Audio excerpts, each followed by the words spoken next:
Hi everyone, it's Kate from the Fold Line. I am back this week with the Sew Down. This is a roundup of stuff that we've seen, read, watched, listened to, interesting stuff that we think you'll enjoy to keep you company while you sew. Some of it is sewing related, some of it's not, but there's lots of great stuff to kind of keep you busy for the next month. I feel like now the weather is turning. I don't know, I'm sure everyone else is feeling like, right, it's time for some projects.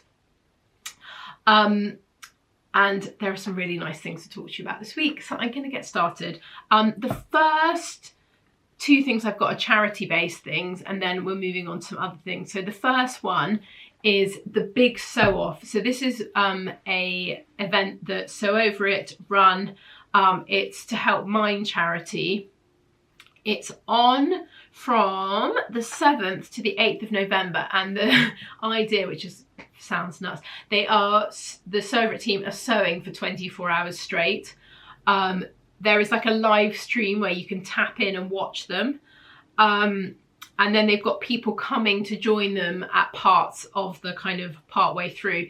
So Louise and I are going to be there from the start on the Thursday, and we're doing a kind of, I think it's a 4-hour stint, but then they've got other people coming in. So it should be quite fun. I will say that as someone who swears a lot, I'm a bit worried about being live, so I'm going to have to really watch what I say. The amount of swear words that I take out of these videos is quite shameful. So that is there, and if you can give to Mind charity, it'd be really appreciated. I think it's a really great cause. The next charity, and I will say this comes with a trigger warning for baby loss. This is a project that our Mel is supporting at the moment, and it's really amazing. It's called Abigails Footsteps, and they help kind of take people through the horror of losing a baby. They need help. They provide cots, they're called cooling cots, for parents who've lost their baby, and they need cot liners. So each of the cots have to come with a calico cot liner, and they need people to help make them. I'm going to pop a link, everything I've mentioned I'll pop a link to, but there's a link down below so it can show you how to make them. They're really simple construction. They take about an hour and a half, and if you do have some time to spare, I think it would be really appreciated. They also have, once you've made it, they will give you a place where they kind of need them, so they send them directly to the hospital.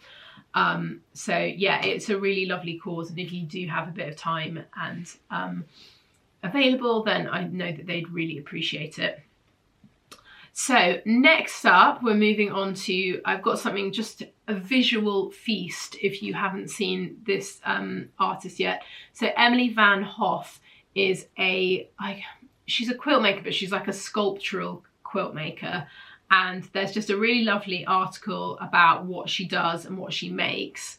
And it's an absolute visual feast. It's like, the way that she creates stuff is so interesting. I love the concept that it's completely three-dimensional. Her colour use is just amazing. So if you haven't seen it, please go and have a read, because it will bring a lot of joy into your day. The colours are amazing, and she just thinks about it in a completely different way, which I really enjoyed. So they are just, yeah, really great.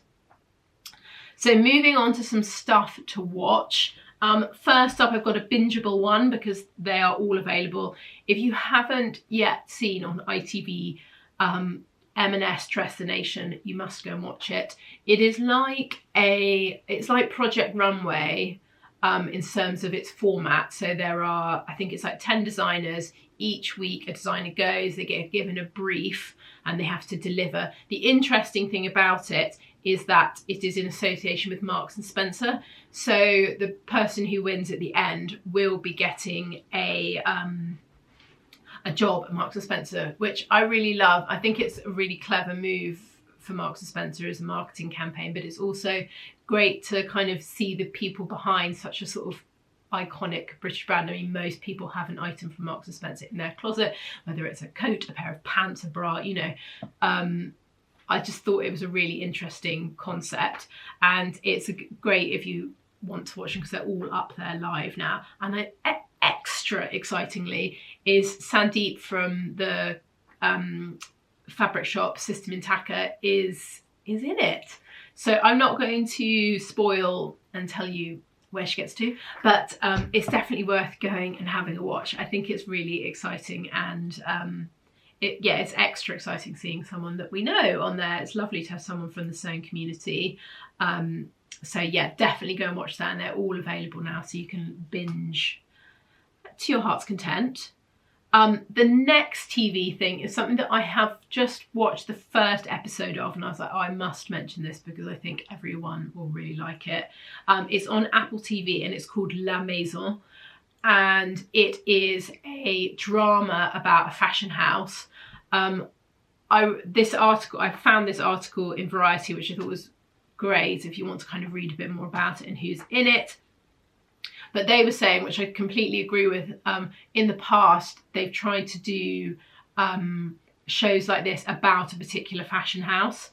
And I think actually this is much more fun because they've had much more creative freedom in that it isn't emulating one of the kind of big, huge fashion houses.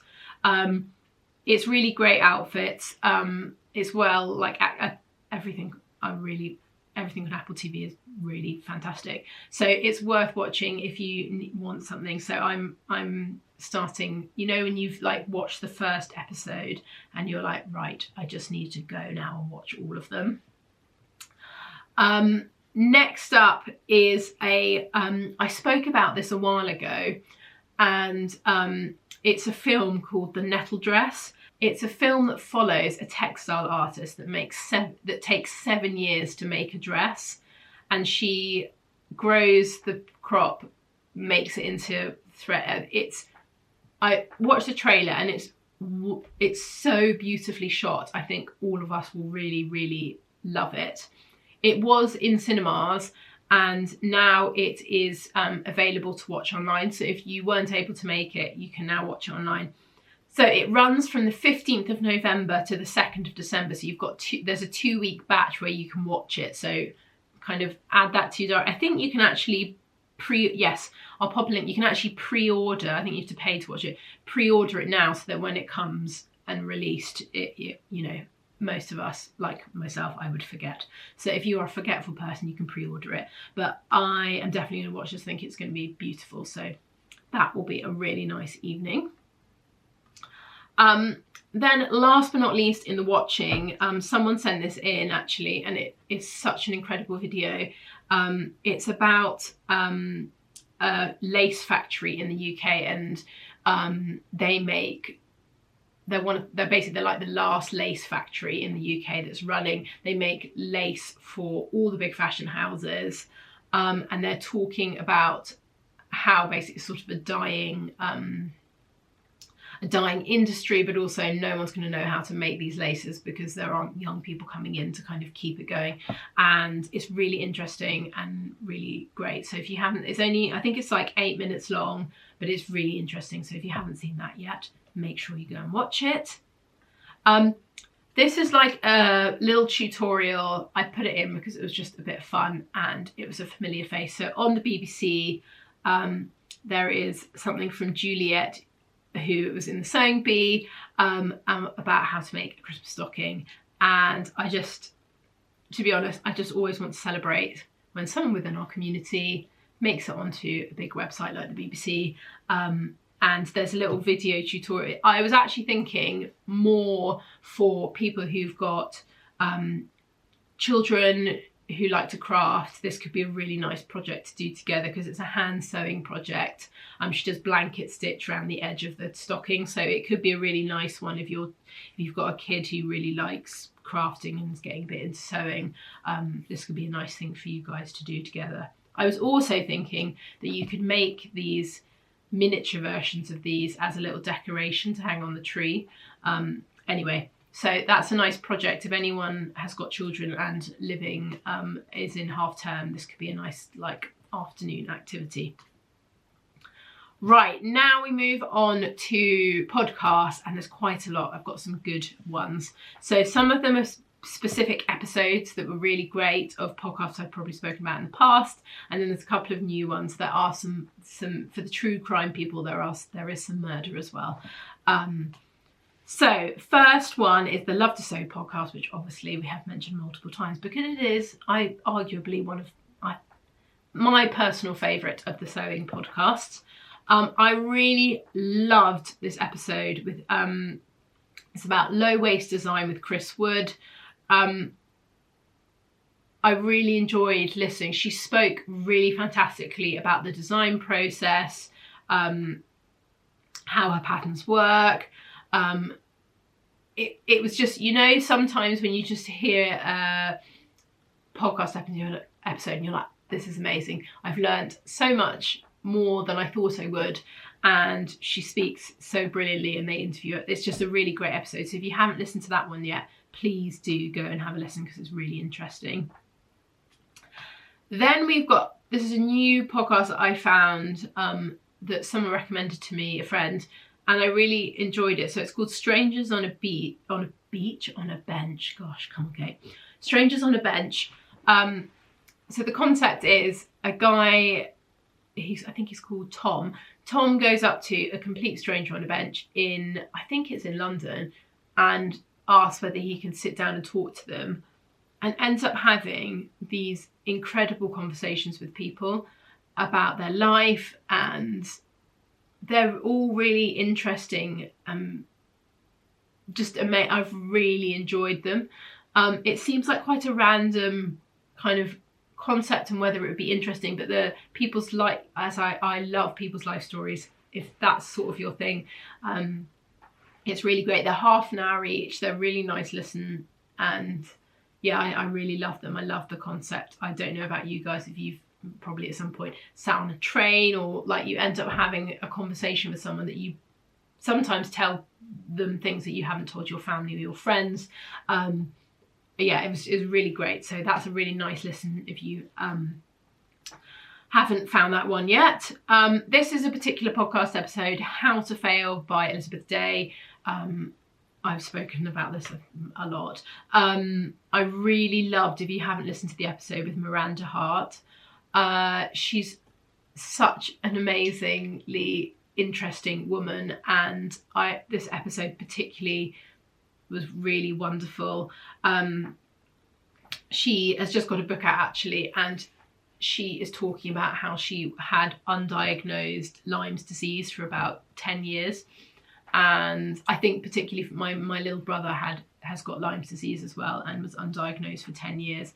And anyone who's got a chronic illness, I think this is a really good episode to listen to and to read her book as well, because talking about going to doctors, not getting, basically just sort of being told that there's nothing wrong with you continually, which we all with my brother went through as a family, and it's really, really difficult to go through.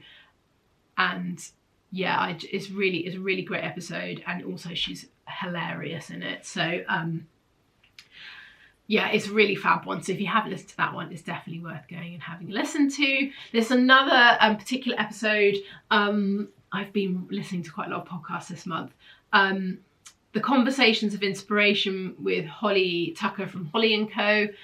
She interviews people who own businesses, and this one I found really interesting. So anyone who is on Instagram, I feel like anyone who is on Instagram will have lightly been targeted by a maze. Do you remember they always have every month this incredible house that you can buy a ticket to win?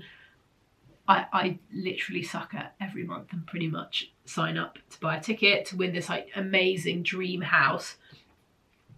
And she is interviewing the guy who set up the business. Now, I don't know about anyone who have seen these adverts. I found that I thought it was almost a scam to start with because it seems too good to be true. But it was very interesting listening to him talk about his business. He has donated a vast amount of money each month to charities. For example, there was a draw to win a London home, and that month they were supporting the London Air Ambulance, and they were trying to raise, I I think it was like £3 million to buy themselves they needed a new helicopter, and the Amaze people helped them raise £4 million, sorry.